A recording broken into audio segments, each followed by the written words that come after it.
Good morning વિદ્યાર્થી મિત્રો. આજે આપણે આ ચેપ્ટરનું જનગણમન કરવું છે, તો let us start. Chapter number 14, last ભાગ છે ઉર્જાના સ્ત્રોત. આપણે લાસ્ટ લેક્ચરની અંદર શું કર્યું હતું? તો કે લાસ્ટ લેક્ચરની અંદર આપણે ન્યુક્લિયર ઉર્જા વિશે શીખાતા. હવે આપણે આગળ વધીએ છીએ. પ્રવૃત્તિ 14.7 છે કે વર્ગખંડમાં નીચેના પ્રશ્નોની ચર્ચા કરવી.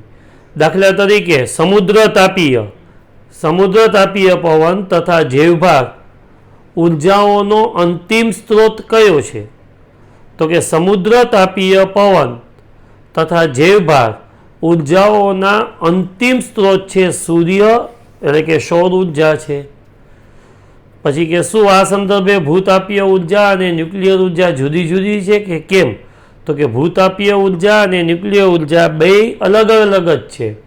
ભૂસ્તરીય ફેરફારને કારણે ગરમ બિંદુઓના વિસ્તારમાં સર્જાતી બાષ્પમાંથી ભૂતાપીય ઉર્જા મેળવવામાં આવે છે. રેડિયો એક્ટિવ પદાર્થોની ન્યુક્લિયર વિખંડન અને ન્યુક્લિયર સલયન ક્રિયાઓ વડે ન્યુક્લિયર ઉર્જાના ઉત્પન્ન કરવામાં આવે છે. તો આ બે એના શું થયા કહેવાય? ડિફરન્સ થયા કહેવાય. તમે જળ વિદ્યુત ઉર્જા અને તરંગ ઉર્જાને કઈ શ્રેણીમાં સમાવશો? તો કે અમે જળ વિદ્યુત ઉર્જા અને તરંગ ઉર્જાને પુનઃ પ્રાપ્ય ઉર્જાની શ્રેણીમાં સમાવીશું. પછી ઇન્ટેક્સ પ્રશ્નોત્તર ચાલુ થાય છે. ઇન્ટેક્સ પ્રશ્નોત્તર ચાલુ થાય છે કે સૌર કુકર માટે કયો અરીસો, અંતર્ગોળ અરીસો વાપરવો જોઈએ કે બહિર્ગોળ કે સમતલ, કયો અરીસો વધુ યોગ્ય છે? જો આ અરીસા વિશે આપણે નેક્સ્ટ લેક્ચરની અંદર જરૂરથી શીખીશું. સૌર કુકર માટે અંતર્ગોળ અરીસો સૌથી વધારે યોગ્ય છે, કારણ કે તે મોટા પ્રમાણમાં સૂર્ય કુકરમાં સૂર્ય કિરણોને શું કરે છે? એકત્રિત કરે છે. પછી મહાસાગરમાંથી પ્રાપ્ત થતી ઉર્જાની મર્યાદાઓ કઈ કઈ છે? તો કે આપણે ગઈકાલે જોઈ હતી, છતાં એક વખત જોઈ લઈએ કે મહાસાગરમાંથી પ્રાપ્ત થતી ઉર્જાની મર્યાદાઓ. તો કે ભરતી ઉર્જા માટે બંધ બનાવી શકાય તેવા સ્થળો ખૂબ જ મર્યાદિત છે.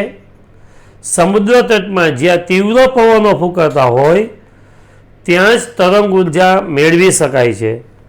અને ચોથું કે કાર્યક્ષમ વ્યવસાયિક રીતે સૂર્ય તાપીય ઉર્જાનો ઉપયોગ કે શોષણ પણ કેવું છે? તો કે મુશ્કેલ છે. ઇન્ટેક્સ પ્રશ્નોત્તર જ ચાલુ છે. ભૂતાપીય ઉર્જા એટલે શું? જે હમણાં થોડીક ક્ષણો પહેલાં જ આપણે શીખાતા કે ભૂમિમાં ગરમ બિંદુઓના વિસ્તારમાં એકત્રિત બાષ્પ સ્વરૂપની ઉર્જાને ભૂતાપીય ઉર્જા કહેવાય છે. પછી ન્યુક્લિયર ઉર્જાઓના ફાયદા કયા કયા છે? તો કે ન્યુક્લિયર ઉર્જાના ફાયદામાં આવે અન્ય પરંપરાગત સ્ત્રોતની સાપેક્ષે ઘણી વધારે ન્યુક્લિયર ઉર્જા ઉત્પન્ન કરી શકાય છે. દાખલા તરીકે યુરેનિયમના એક પરમાણુના વિખંડન દરમિયાન મુક્ત થતી ઉર્જા કોલસામાં એક કાર્બન પરમાણુના દહનથી મળતી ઉર્જા કરતાં 10 મિલિયન ગણી વધુ હોય છે. 10 મિલિયન એટલે 10 લાખ ગણી વધુ હોય છે.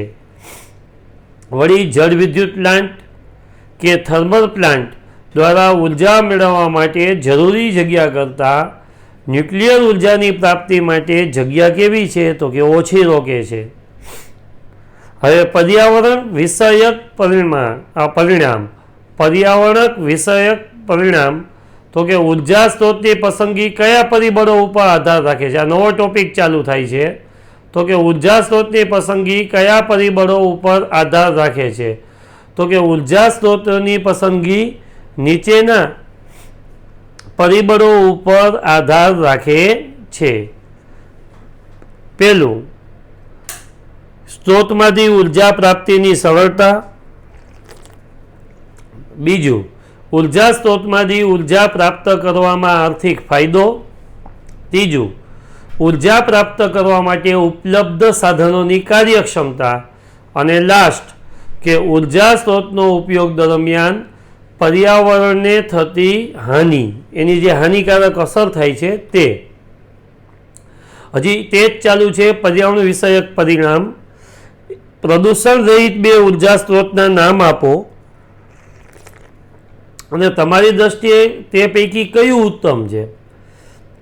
તો કે પોલ્યુશન મુક્ત ઉર્જા સ્ત્રોતની અંદર જો સૌથી ઇમ્પોર્ટન્ટ હોય તો એ છે સીએનજી અને સોલાર સેલ, જે પ્રદૂષણ રહિત ઉર્જા સ્ત્રોત છે.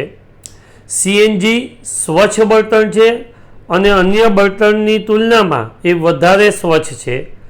કેટલાક કિસ્સામાં ખાસ કરીને સોલાર સેલનો ઉપયોગ પ્રદૂષણ રહિત છે, પરંતુ તેની બનાવટની પ્રક્રિયા પર્યાવરણને શું કરે છે તો કે નુકસાન પહોંચાડે છે.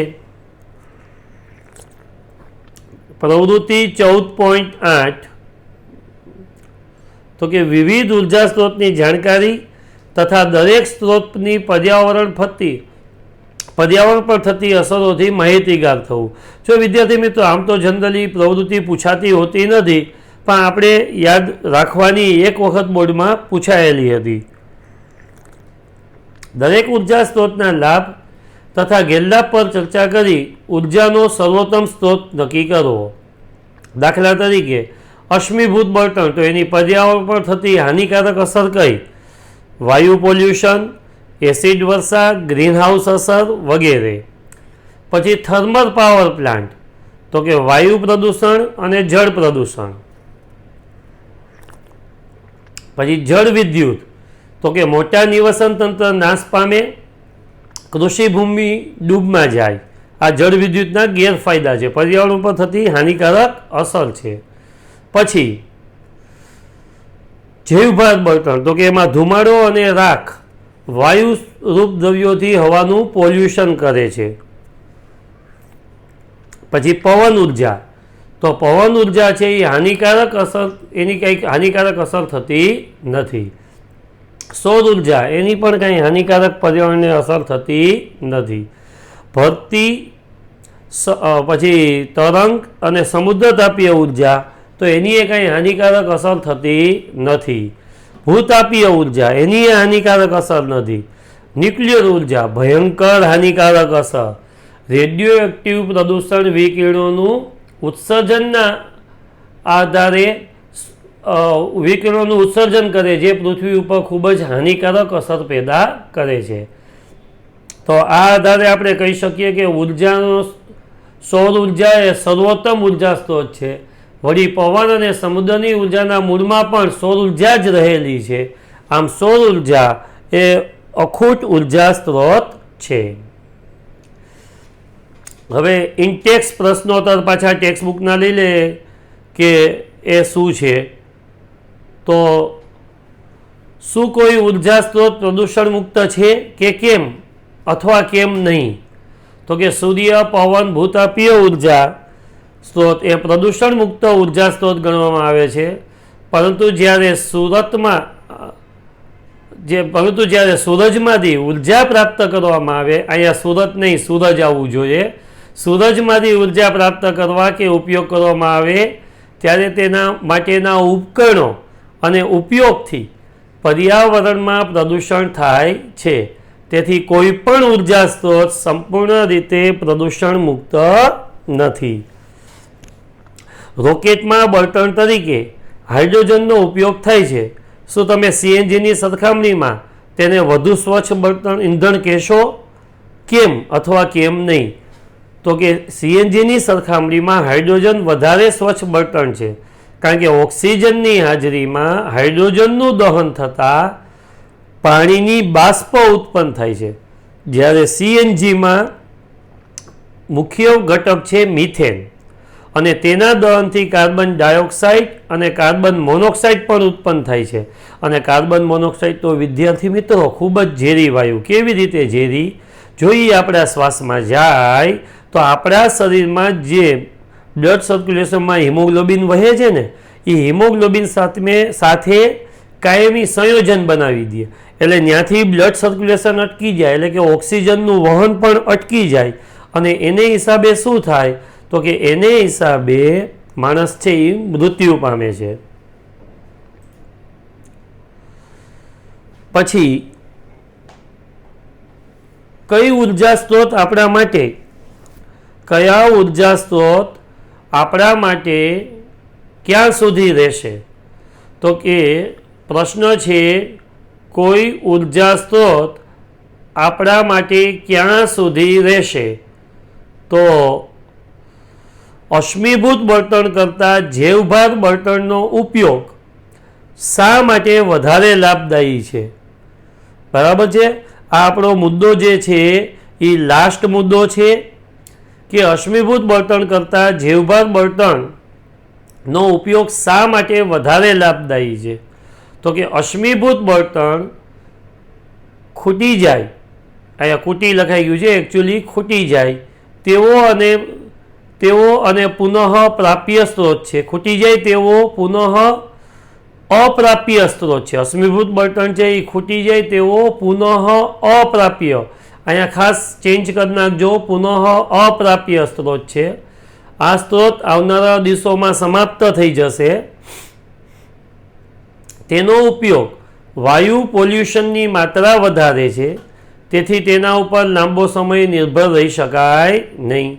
જ્યારે આપણે જૈવભાર બળતણ તરીકે વૃક્ષોનો ઉછેર કરી આ બળતણના લાકડાનો યોગ્ય માત્રામાં પ્રબંધ કરી શકીએ. બાયોગેસનો જૈવ બળતણ તરીકે ઉપયોગ કરતા ચોક્કસ દરે સતત ઉર્જા પ્રાપ્ત કરી શકીએ છીએ. આ ઉર્જા સ્ત્રોતનું પુનઃ ઉત્પાદન શક્ય છે, તેથી તેને પુનઃ પ્રાપ્ય ઉર્જા સ્ત્રોત કહેવાય છે, જેથી અશ્મિભૂત બળતણની સરખામણીમાં જૈવભાર બળતણનો ઉપયોગ વધારે લાભદાયી છે. પ્રવૃત્તિ પાછી આપી છે ટેક્સ્ટબુકમાં 14.9 કે નીચેની સમસ્યા ઉપર વર્ગમાં ચર્ચા કરવી. તો જ્યારે લોકડાઉન ખુલે ને તો વર્ગમાં ચર્ચા કરજો. પ્રશ્ન છે કોલસાનો અંદાજિત જથ્થો આવતા 200 વર્ષ માટે પર્યાપ્ત છે. શું આ કિસ્સામાં આપણે ચિંતા કરવાની જરૂર છે કે આપણે કોલસાના ભંડારો ખાલી થઈ રહ્યા છે કેમ અથવા કેમ નહીં? તો કે ચોક્કસ ચિંતાની જરૂર છે. જો હું દુબળો થઈ ગયો ચિંતા કરીને, કારણ કે થર્મલ પાવર સ્ટેશનમાં વીજ ઉત્પાદન માટે મોટા પ્રમાણમાં કેનો તો કે કોલસાનો ઉપયોગ થાય છે. તેના ઉપયોગથી વાયુ પોલ્યુશન થાય છે. કોલસો પુનઃ અપ્રાપ્ય સ્ત્રોત છે અને આવનારા દિવસોમાં સમાપ્ત થઈ જશે. તેનો સંગ્રહિત જથ્થો નજીકના ભવિષ્યમાં પાછો મળવો મુશ્કેલ છે. તે 200 વર્ષ માટે પર્યાપ્ત છે, પરંતુ તેના નિર્માણ માટે લાખો વર્ષનો સમય જોઈએ. એટલે તમારા માટે તો એ પુનઃ અપ્રાપ્ય જ થયો. મારી વાત અલગ છે, બરાબર. તેને કાળજીપૂર્વક અને કરકસરપૂર્વક ઉપયોગ કરવો જોઈએ. હજી પ્રવૃત્તિ 14.9 જ ચાલુ છે. એવું અનુમાન છે કે સૂર્ય આગામી 500 કરોડ વર્ષો સુધી જીવિત રહેશે. હું તો જીવવાનો જ છું. શું આપણે ઉર્જા સમાપ્ત થવાની ચિંતા કરવી જોઈએ કે અથવા કેમ નહીં? તો કે ના, બિલકુલ ન કરાય. ખોરા કોઈ 500 કરોડ વર્ષ જીવવાના છીએ, આપણે તો આપણું જોઈ લેવાનું. કાં એવું ન હોય?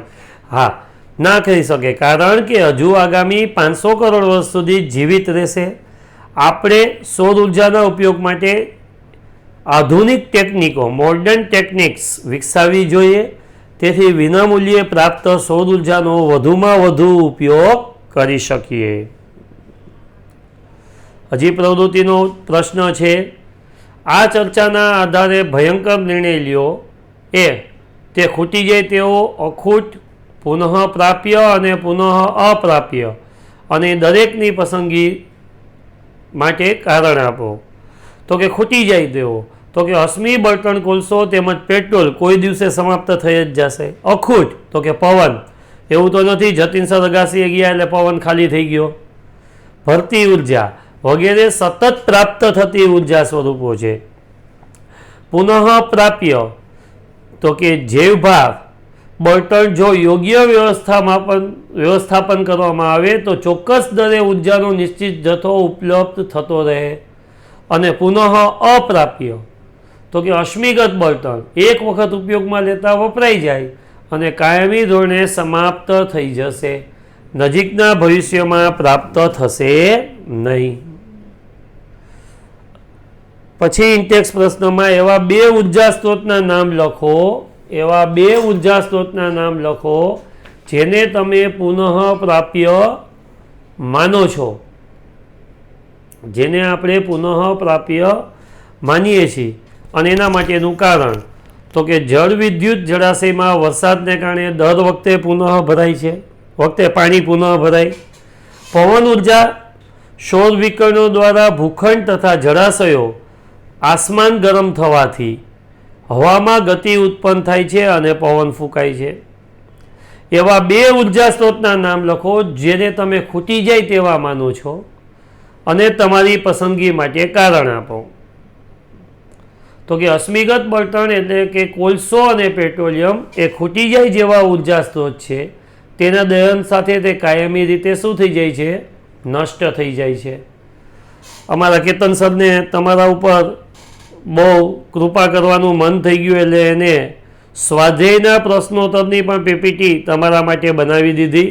તો આપણે એ જોઈ લઈએ. ગરમ પાણી મેળવવા માટે સોલાર વોટર હીટરનો ઉપયોગ આપણે ક્યારે કરી શકીએ? તો પહેલો વિકલ્પ આપ્યો છે તડકાવાળો દિવસ હોય, વાદળવાળો દિવસ હોય, આપણે ક્યારે ન કરી શકીએ? ગરમ દિવસ હોય, પવનવાળો દિવસ હોય, તો જવાબ આવશે વાદળવાળો દિવસ હોય ત્યારે આપણે સોલાર વોટર હીટરનો ઉપયોગ ન કરી શકીએ. પ્રશ્નમાં ભૂલ છે, ક્યારે ન કરી શકીએ, અહીંયા ન આવવો જોઈએ.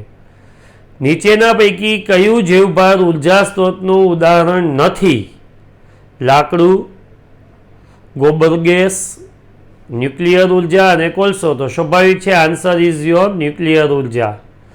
જેટલા ઉર્જા સ્ત્રોતનો આપણે ઉપયોગ કરીએ છીએ તેમાંથી મોટા ભાગે સંગ્રહિત સૌર ઉર્જા દર્શાવે છે. નીચેના પૈકી કયો ઉર્જા સ્ત્રોત અંતે સૌર ઉર્જામાંથી મળેલ નથી? ભૂતાપીય ઉર્જા, તો કે એમાં આડકતરી રીતે સૂર્ય ઉર્જા છે. પવન ઉર્જામાં તો છે જ. ન્યુક્લિયર ઉર્જામાં ક્યાંય સૂર્ય ઉર્જાની જરૂર નથી, માટે જવાબ આવશે ન્યુક્લિયર ઉર્જા. ચોથો પ્રશ્ન છે પ્રત્યક્ષ ઉર્જા સ્ત્રોતના રૂપમાં અશ્મિભૂત બળતણ સૂર્યની સરખામણી, અશ્મિભૂત બળતણ અને સૂર્યની સરખામણી કરો અને તેના વચ્ચેનો તફાવત આપો. તો જો હવે હું બોલતો નથી, તમે નોટ ડાઉન કરી નાખો. અશ્મિભૂત બળતણ અને સૂર્ય નોટ ડાઉન થઈ જાય એટલે નેક્સ્ટ પ્રશ્નોના, કારણ કે પ્રશ્નો બધા મેં તમને સમજાવી જ દીધા છે, પણ આ તો તમારી પાસે કદાચ મટીરિયલ ન હોય અત્યારે, તો તમે નોટ ડાઉન સહેલાઈથી કરી શકો. બધા વિદ્યાર્થી નિયમિત આ વિડીયો જોઈ અને પ્રશ્નોના જવાબ લખે અને મને ફોટા પાડી વોટ્સઅપમાં મોકલે. આઈ થિંક સો લખાઈ ગયું હશે. હવે પછીનો કે ઉર્જા સ્ત્રોતના સ્વરૂપમાં જૈવભાર અને જળ વિદ્યુતની સરખામણી કરો અને તેનો તફાવત લખો.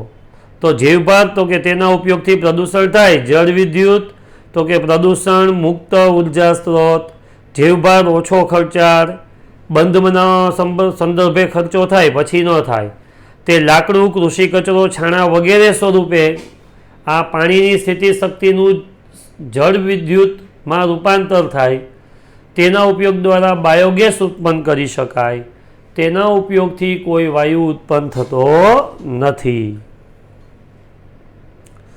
છઠ્ઠો પ્રશ્ન છે કે નીચેનામાંથી ઉર્જા પ્રાપ્ત કરવા કઈ મર્યાદાઓ છે? એક પવન, બીજું તરંગ, આપણે તરંગ સર નહીં હો, અને ભરતી, ભારતી નથી ભરતી છો.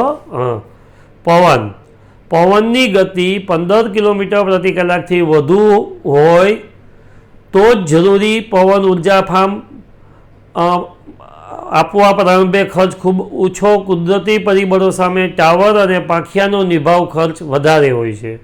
બીજું તરંગ, તરંગો સમુદ્રના જે વિસ્તારમાં ભારે પવન ફૂંકાતા હોય ત્યાં જ તીવ્ર તરંગોમાંથી ઉર્જા મેળવી શકાય છે અને તે ખર્ચાળ છે અને તેનું વ્યવસ્થાપન મુશ્કેલ છે. ભરતી ઉર્જા મેળવવા માટે બંધ બનાવી શકાય તેવા સ્થળો એકદમ મર્યાદિત છે. વ્યવસાયિક રીતે તેનો કાર્યક્ષમ ઉપયોગ કે શોષણ મુશ્કેલ છે.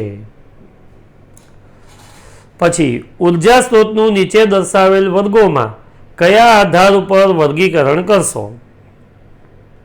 પુનઃ પ્રાપ્ય અને પુનઃ અપ્રાપ્ય ખૂટી જાય તેવા અને અખૂટ સ્ત્રોત છે જોઈએ.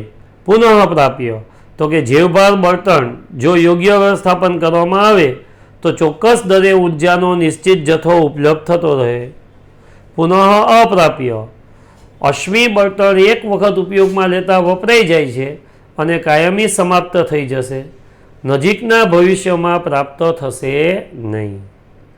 ખૂટી જાય તેવો અશ્મિગત બળતણ કોલસો તેમજ પેટ્રોલ કોઈ દિવસે સમાપ્ત થઈ જશે. અખૂટ પવન, ભરતી ઉર્જા વગેરે, સૌર ઉર્જા વગેરે સતત પ્રાપ્ત થતા ઉર્જા સ્વરૂપો છે.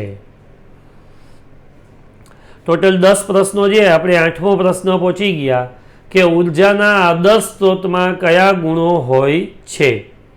તો જોઈએ કે નીચેની લાક્ષણિકતા ધરાવતો સ્ત્રોત છે એ ઉત્તમ અથવા આદર્શ સ્ત્રોત કહેવાય. તે એકમ કદ અથવા દ્રવ્યમાન દીઠ વધારે માત્રામાં કાર્ય કરે, તે સરળતાથી ઉપલબ્ધ હોય, તે સંગ્રહ તથા પરિવહનમાં સરળ હોય અને બીજું અમને પોસાય એવો વણ્યાવને એટલે કે સસ્તો હોય. સૌર કુકરના ઉપયોગથી 9મો પ્રશ્ન છે, ભૂલથી 8મું ટાઈપ થઈ ગયું છે. સૌર કુકરના ઉપયોગથી કયા લાભ તથા હાનિ થાય છે? શું તેવા પણ સ્થળો છે કે જ્યાં સૌર કુકરની ઉપયોગિતા મર્યાદિત હશે? તો લાભ જોઈએ, તેના ઉપયોગથી કોઈ પોલ્યુશન ન થાય. નંબર 2, તેમાં નવીનીકરણ અક્ષય ઉર્જા સ્ત્રોતનો ઉપયોગ થાય. તેમાં રસોઈ બનાવતી વખતે ખોરાકના પોષણ મૂલ્યો જળવાઈ રહે છે, કારણ કે રસોઈ બનાવવાની ક્રિયા પ્રમાણમાં નીચા તાપમાને થાય. હાનિકારક તો કે રાતે ભૂખ્યું સૂવાનું. તેનો ઉપયોગ રાત્રિના સમયે વાદળછાયા વાતાવરણના ગાળામાં કરી શકાતો નથી. એ દિવસે ઉપવાસ કરી નાખવાનો. તેમાં રસોઈ બનાવવા વધારે સમય લાગે તો આપણે ક્યાં પાડા પાવા જવા છે? લોકડાઉનમાં ઘરે જ છીએ આપણે. સૂર્યકિરણો અને પરાવર્તિત કરતા અરીસાનું સતત નિરીક્ષણ અને વારંવાર તેની દિશા બદલવી પડે છે, કારણ કે સૂર્યની દિશા બદલાય એના હિસાબે કિરણોની દિશા બદલાય છે, એટલે આવું થાય છે. તળવા માટે તેમજ રોટલી બનાવવા માટે ઉપયોગી નથી. સારું ને, તળેલું ઓછું ખાવ તો ફાંદ ઓછી વધે. જ્યાં સૂર્યપ્રકાશ સૌર ઉર્જા અપૂરતા પ્રમાણમાં હોય ત્યાં સૂર્ય કુકરનો ઉપયોગિતા મર્યાદિત છે. વરસાદી અને વાદળોવાળા દિવસોમાં સૌર કુકર કાર્ય કરતું નથી. આવા સ્થળો આપણા દેશમાં ઉત્તર ભારતમાં હિમાલયના વિસ્તારોમાં છે. લાસ્ટ, ઉર્જાની વધતી જતી માંગની પર્યાવરણીય અસર શું છે? ઉર્જાનો વપરાશ ઓછો કરવા માટે તમે કયા ઉપાયો સૂચવશો? તો તમારી સ્ક્રીન ઉપર જવાબ લખેલો છે. એકને એક વસ્તુ ઘણી બધી વાર બોલાય નહીં તો બોલવાનું મહત્ત્વ ઘટી જાય, એટલે બધા નોટ ડાઉન કરી નાખજો. તમારા માટે કેતન સરે સરસ મજાની પીપીટી બનાવી દીધી છે. જુઓ જોઈ, અક્ષર પણ મારા જેવા જ સરસ કર્યા છે. જુઓ જોઈ છે ને, એટલે લખી નાખો.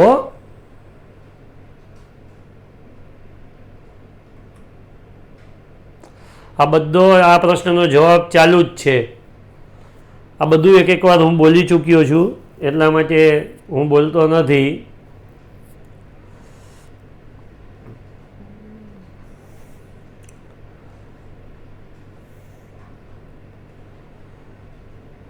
સરસ.